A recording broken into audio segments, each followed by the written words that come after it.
ලංකාවේ එකෙක් යාළු මේ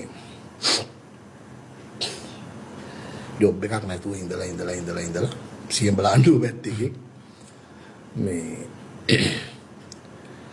ජපානෙට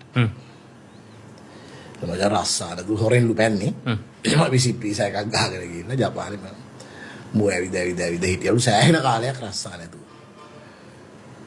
ඉන්නකොට මේ මූට සෙට් වුණාලු මචං සූ එකක් අතු ගන්න හරි සූ එකක මේ කූඩු සුද්ධ කර මූ ඉතින් ඕක කරගෙන හැම්මෙන් කාලයක් ෂේප් එකේ හිටියලු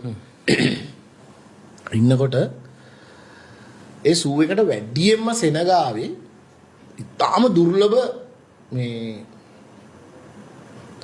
දුර්ලභ සිංහෙක් හිටියා. ඒ සිංහයා බලන්න සෑහෙන සෙනගක් එනවා. හරිද? එක වෙලාවක මචං මේ සිංහයා මැරෙනවා. සිංහයා මැරෙනවා කියන්නේ මේ සූ එකේ බිස්නස් එක ඉවරයි කියලා වෙනවා. දැන් සූ එකේ මැනේජ්මන්ට් එක තීරණය කරාලු. දැන් මොකද කරන්නේ?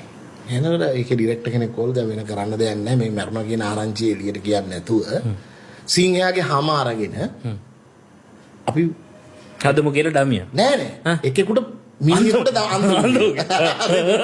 දැන් ඔකට අහුවෙන්නේ නැත්තේ කවුරු කියලාද අපේ බෑ කියන්නේ නෑ ඉතින් ආයි මොනවද සිංහලේනේ බා. මගුලක් කතා. සිංහලේ යකෝ. sorry. මොලා නිකන්. මූට කන්වින්ස් කරාලු වැඩේ. හරි ඕකේ. හොඳ සැලරි එකකුත් දෙන්න. මුදල්වලු හරි. ලයිෆ් එක ගොඩ යන chance එක ආවා. ගොඩනේ මචං ඉතින්. මේක තමයි වෙලා. පඩියක්ලු දැන් මූට. මූට තියෙන ඉතින් අර හැම පොරවගෙන සිංහයා වගේ කවුඩු ඇතුලේ නිදා ගන්න. මූ මචං වැඩේ ඇක්ට් එක දෙනවලු සුපිරියට. කිසි එකෙක් දන්නේ නැහැලු සිංහයා මලා කියලා. මාස දෙකක් තුනක් කොහොම රස්සාව කර හිටියලු මචං. ඉන්නකොට සූ එක බලාගන්න ඉතින් ඔය වගේ තව පිස්සෝ ඉන්නවා.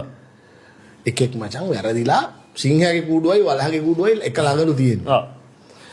අර වලහට කෑම දාන්න ආපු එක වලහගේ කූඩුවේ ඉබ්බා දාන්න නැතුව ගියා. අපච්චෝ. ලොක් එක දාන්න නැතුව.